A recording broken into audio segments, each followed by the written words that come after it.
안녕하세요. 이벤트 기반 데이터를 통한 WBC 디텍터라는 주제로 산학협력 발표 시작하도록 하겠습니다. 목차입니다. 프로젝트 설명, 사용 기술 설명, 모델의 구조, 모델의 성능 순서대로 설명드리겠습니다. 프로젝트 설명입니다.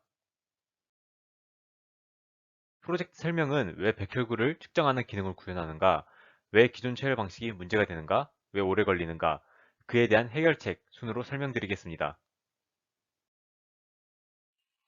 2022년 현재 면역계통 질병, 백혈구 관련 질병의 환자는 최근 동안 계속해서 꾸준히 증가하고 있습니다. 백혈구는 감염성 질병과 외부 물질로부터 신체를 보호하는 면역계의 세포로서 혈액에서 적혈구를 제외한 나머지 세포를 말하는데 대표적인 관련 질병으로 백혈구의 암이 발생하여 백혈구가 억제되지 않고 과도하게 증식하여 정상적인 백혈구와 적혈구, 혈소판의 생성이 억제되는 백혈병이 있습니다. 또한 과도한 면역 반응으로 인한 소화관에 염증이 생기는 크론병, 관절내 염증이 생기는 류마티스 관절염, 건선 환자에게 발생하는 건선성 관절염 등등의 자가 면역 질환 환자의 수도 2010년부터 2019년 동안 꾸준히 증가하고 있습니다. 앞서 말한 질병들을 확인하고 증상을 파악하기 위해서는 백혈구수의 측정이 필수적입니다. 백혈구수를 측정하기 위해서는 직접 병원에 방문해야만 체열을 통해 그 수를 측정할 수 있습니다. 또한 국민의 7, 80%가 코로나 백신을 맞으면서 본인의 바늘공포증 혹은 주사공포증에 대해 인지하는 국민의 수가 크게 증가했습니다. 바늘공포증을 가진 인구는 성인 기준으로 16%에 달하는 인구이기에 결코 적지 않은 수입니다. 이들은 주사를 맞다가 혹은 보거나 할 때 숨이 가빠지거나 심하면 발작 혹은 기절을 하는 경우도 있습니다. 또한 기존 체열 방식은 병원에 직접 방문하기 위해 많은 시간이 소요되며 체열한 후 직접 혈액을 검사하며 의료진들이 백혈구 기술을 측정하게 되는데 이로 인해서도 시간이 걸리게 되며 많은 인력을 소모하게 됩니다. 저희는 앞서 체열의 문제점들을 확인하고 체열이 아닌 혈관 내부를 시각화해서 백혈구 개수를 측정해 보는 것은 어떨까라는 생각을 하게 되었습니다. 센서를 통해 특정을 하게 되면 혈액을 직접 채취할 필요가 없어지고 센서의 데이터를 통해 혈관을 시각화함으로써 백혈구 개수를 손쉽게 또한 정확하게 측정이 가능하기 때문입니다. 위에 대해 비침습적인 체열을 하지 않는 1차적인 방법으로 기존의 카메라를 현미경을 통해 관측하여 모세혈관 데이터를 얻는 법을 생각해 보았습니다. 하지만 기존 프레임 방식 카메라는 픽셀마다 같은 노출 시간 값으로 인해 어두운 부분과 밝은 부분이 함께 있는 경우 제대로 된 데이터를 얻기가 힘들어집니다. 또한 저희가 필요로 하는 백혈구의 움직임뿐만 아니라 배경 등 모든 시각 데이터를 촬영하기에 데이터의 크기가 불필요하게 매우 커진다는 단점이 있습니다.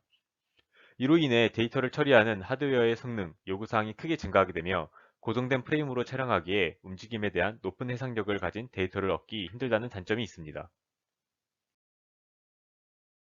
앞서 현미경을 통해서도 관측은 가능했지만 저희가 얻고자 하는 백혈구의 움직임 데이터를 얻기에는 부족하다고 생각했습니다. 그래서 움직임을 측정한 데이터, 이벤트 기반의 데이터를 얻기 위해 DBS를 통해 백혈구를 딕테이션하고 측정하는 방법을 제시했습니다. DBS를 이용함으로써 기존 프레임 방식의 카메라가 아닌 이벤트 기반의 측정을 통해 백혈구의 움직임을 더 정확히 판단할 수 있을 뿐 아니라 얻는 데이터의 크기 자체가 더 작기 때문에 고사양의 연산 처리 없이 백혈구 수를 측정할 수 있어 시간적, 성능적으로 훨씬 효율적으로 해결 가능하기 때문입니다. 아래 일반 카메라로 촬영한 것과 DVS로 측정한 것, 왼쪽 DVS의 결과물을 특정 타임스탬프만큼 묶어서 이벤트를 누적시킨 것을 확인하실 수 있습니다. 일반 카메라와 현미경의 조합은 백혈구의 움직임을 관측하기 매우 어렵지만 DBS의 결과물인 오른쪽 두 개는 훨씬 좋은 결과물을 출력하는 것을 확인하실 수 있습니다. DBS의 자세한 설명은 다음 기술 부분에서 더 설명하도록 하겠습니다.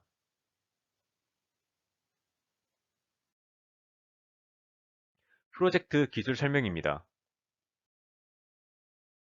프로젝트 기술은 DVS, 다이나믹 비전 센서, 스파이킹 데이터셋, SNN, 스파이킹 뉴럴 네트워크 순으로 설명드리도록 하겠습니다.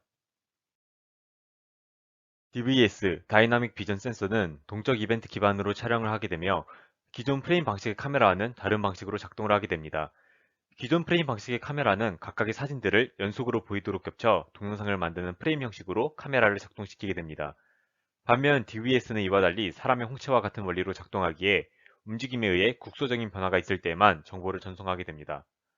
이로써 기존의 프레임들을 계속해서 이미지 처리 장치로 보내 발생하는 데이터의 낭비를 막게 됩니다. 위와 같은 방식의 이미지 처리 방식은 DBS가 초고속 카메라보다 더 뛰어난 마이크로 초단위의 해상도를 갖게 해주었습니다. 뿐만 아니라 전력 소모 및 데이터 저장 욕구 조건 또한 매우 줄어들었으며 센서가 구분할 수 있는 다이나믹 레인지, 즉 밝기의 범위 또한 획기적으로 늘게 되었습니다. 하지만 현재까지 생체 데이터 측정에 이벤트 기반 센서인 DVS를 사용하거나 리서치했던 전례가 거의 없기에 프로젝트를 진행하는 데 있어 매우 많은 어려움이 있을 거라 예측하였습니다. 일반적인 프레임 방식의 카메라와 달리 스파이크 데이터로 센서의 결과가 출력되며 AEDAT라는 완전히 새로운 파일 형식이기에 기존에 사용하던 모델이나 학습 방법으로는 해당 데이터를 통한 학습이 매우 어려웠기 때문입니다. 그럼에도 불구하고 모세혈관 속 백혈구의 움직임을 딕섹션하기 위해서는 앞서 설명한 DBS의 장점들로 인해 너무 최적화되어 있다고 생각했습니다. 따라서 DBS를 통해 측정하는 것이 가장 좋은 결과를 낼 수 있을 것이라 판단하여 최초로 본격적인 DBS를 통한 이벤트 기반 생체 데이터를 측정하기로 결정했습니다. 다음은 스파이킹 데이터를 학습시키기 위해 선택한 스파이킹 뉴럴 네트워크에 대해 설명드리도록 하겠습니다. 모든 노드들이 연결되어 있고 컨티뉴어스 밸류를 인풋으로 받아 컨티뉴어스 밸류를 아웃풋으로 내놓는 기존 딥 뉴럴 네트워크 DNN들과는 달리 SNN은 자연신경망에 가깝게 모방한 인공신경망으로서 아웃풋을 결정하는 메커니즘과 실제 신경망의 차이를 좁히는 것을 목표로 하는 다음 세대 신경망으로서 연구되고 있습니다. SNN은 실제 뇌의 흥분성 시냅스와 억제성 시냅스, 디폴라이제이션, 리폴라이제이션, 리팩토리 피리어드를 모방하여 구현한 모델입니다. 따라서 실제 뇌와 마찬가지로 이전 시냅스로부터 특정 시점에 발생하는 스티뮬러스, 즉 스파이크가 들어오게 되고 포스트 시냅틱 포텐셜, PSP를 거친 값들의 합이 스레시홀드를 넘을 시에 다음 시냅스로 스파이크가 발생한 뒤 초기화가 되는 방식으로 작동합니다. 기존 신경망은 로스 펑션, 액티베이션 펑션 등 모든 계산값들이 수식으로 나타나고 컨티뉴스 밸류를 출력합니다. 따라서 이를 미분하여 역전파를 통해 모델을 학습시킬 수 있지만 SNN은 0 또는 1의 바이너리 값만을 출력하기에 미분이 불가능합니다. 이로 인해 SNN을 학습시키는 것은 많은 연구가 있었고 소프트웨어로는 구현이 굉장히 어려운 작업이었지만 슬레이어라는 논문에서 소개하는 방식을 통해 학습을 성공시켰습니다. 이를 통해 저희는 단순히 숫자를 가지고 뉴런의 행동을 묘사하는 기존의 신경만들과 달리 실제 두뇌처럼 전기 신호만으로 작동하는 SNN을 최초로 헬스케어 분야에 사용하였고 기존에 없었던 연구 분야인 SNN을 통한 미세조직 감지에 성공하였습니다.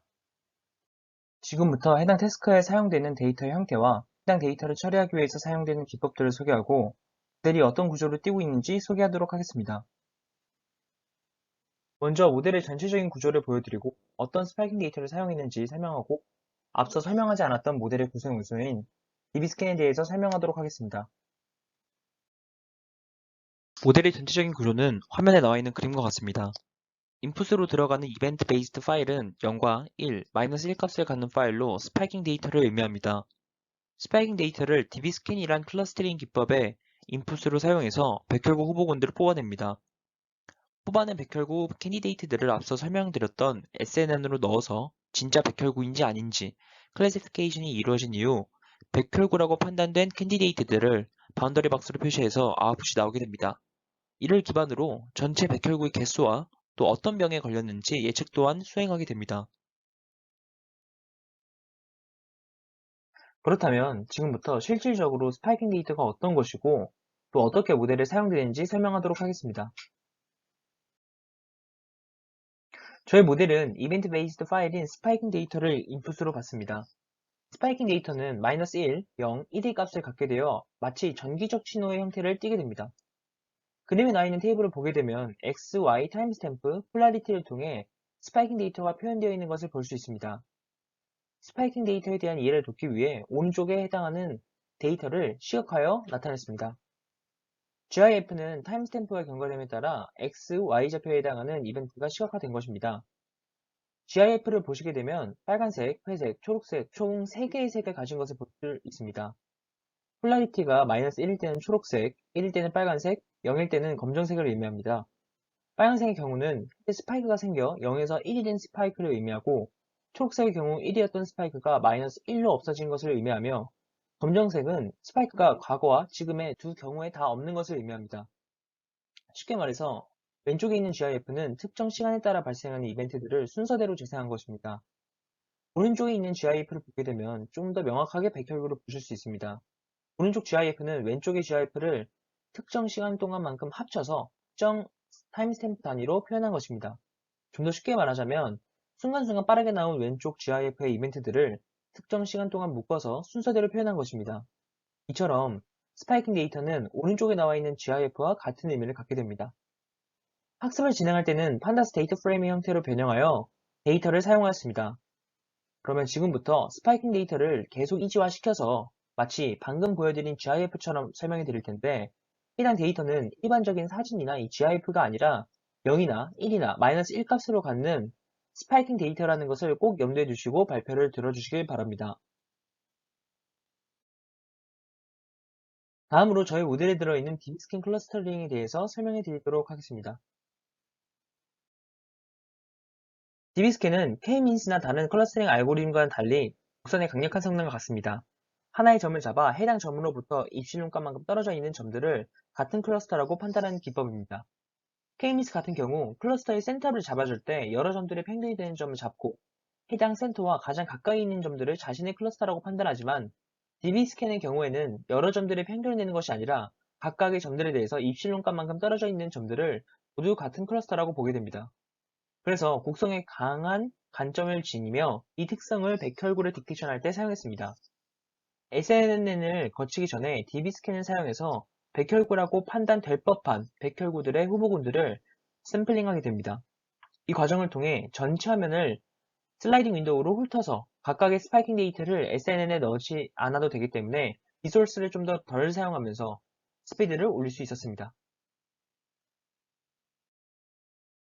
오른쪽 그림을 보시게 되면 노란색과 민트색을 갖는 클러스터를 볼 수 있습니다. 이것은 DB스캔이 백혈구일 것 같다고 뽑아준 백혈구들의 후보군들이며, 왼쪽 아키텍처와 같이 해당 백혈구 후보군들의 스파이킹 데이터는 SNN 모델의 인풋 값으로 들어가게 됩니다. 처음에 슬라이딩 윈도우를 통해서 구현하려고 했는데, 슬라이딩 윈도우를 사용하게 되면 수많은 스파이킹 데이터가 SNN 안에 들어가기 때문에 슬라이딩 윈도우를 사용하지 않고 백혈구 입법한 스파이킹 데이터들만을 넣을 수 있는 DB스캔을 사용했습니다. 그 결과 모델이 더욱더 빠르게 동작할 수 있었습니다. 그러면 지금부터 모델의 퍼포먼스를 보여드리도록 하겠습니다. 위의 3개의 GIF는 스파이킹 데이터들이 모델의 포워드 연산을 거치고 나온 비주얼라이제이션 된 결과물입니다. 모델이 후보 백혈구 중 진짜 백혈구라고 판단한 것에 바운더리 박스를 치는 형태로 결과물이 나오게 됩니다. 아웃풋을 보시게 되면 백혈구로 보이는 것들을 꽤 잘 잡고 있는 것을 볼 수 있습니다. 또한 백혈구의 개수를 파악하고 이를 기반으로 어떤 병에 걸렸는지 결과가 나오게 됩니다. GIF 아래에 있는 결과를 보시게 되면 해당 스파이킹 데이터에서는 19개의 백혈구가 발견되었고 백혈병에 걸려질 수 있다는 결과가 나오는 것을 볼 수 있습니다. 안녕하십니까. 다음으로는 저희가 구현한 백혈구 개수 측정 서비스를 패키징한 어플리케이션에 대해서 발표하도록 하겠습니다. 발표의 목차는 다음과 같습니다.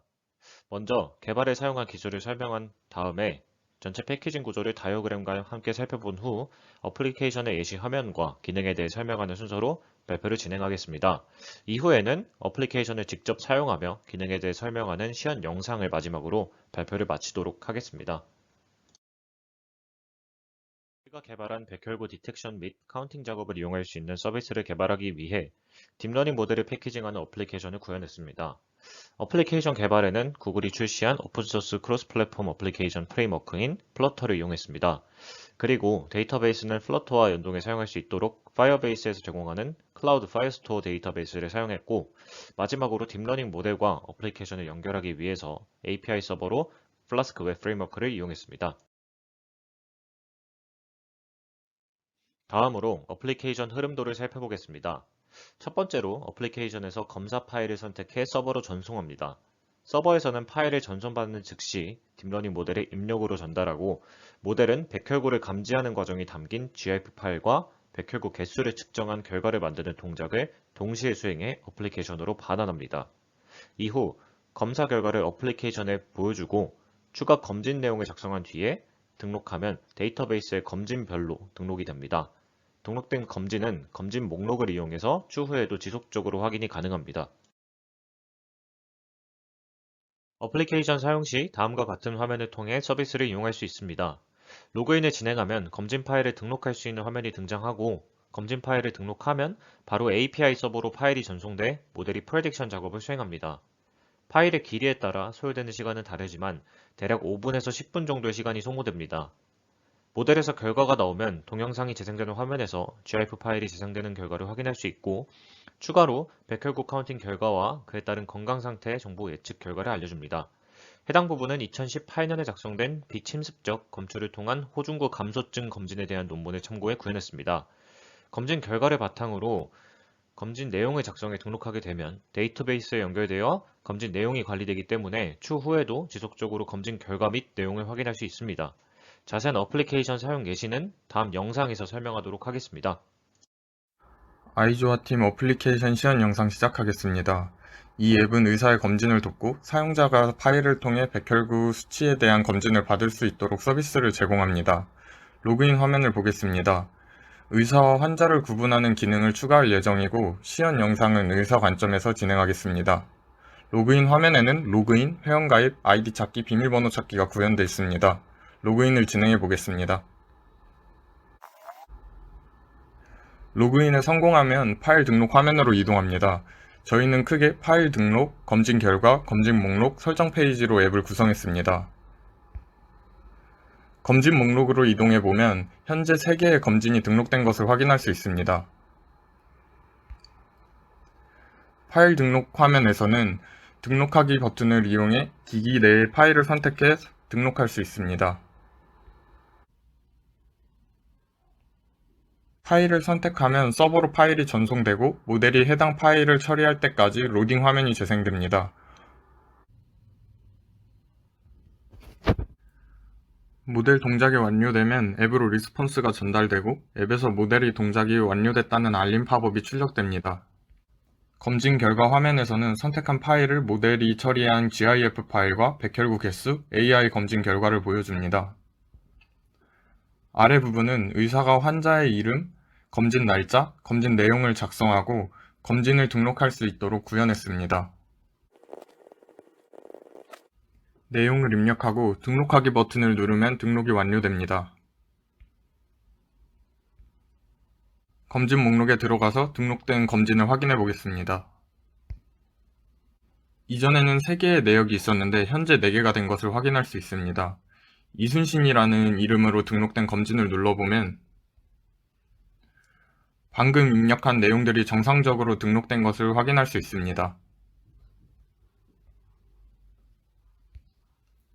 마지막으로 설정에는 계정 정보와 공지사항이 있습니다.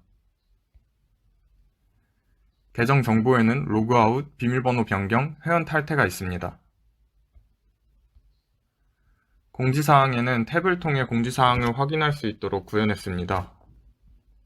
지금까지 아이조아 팀 프로젝트 발표였습니다. 감사합니다.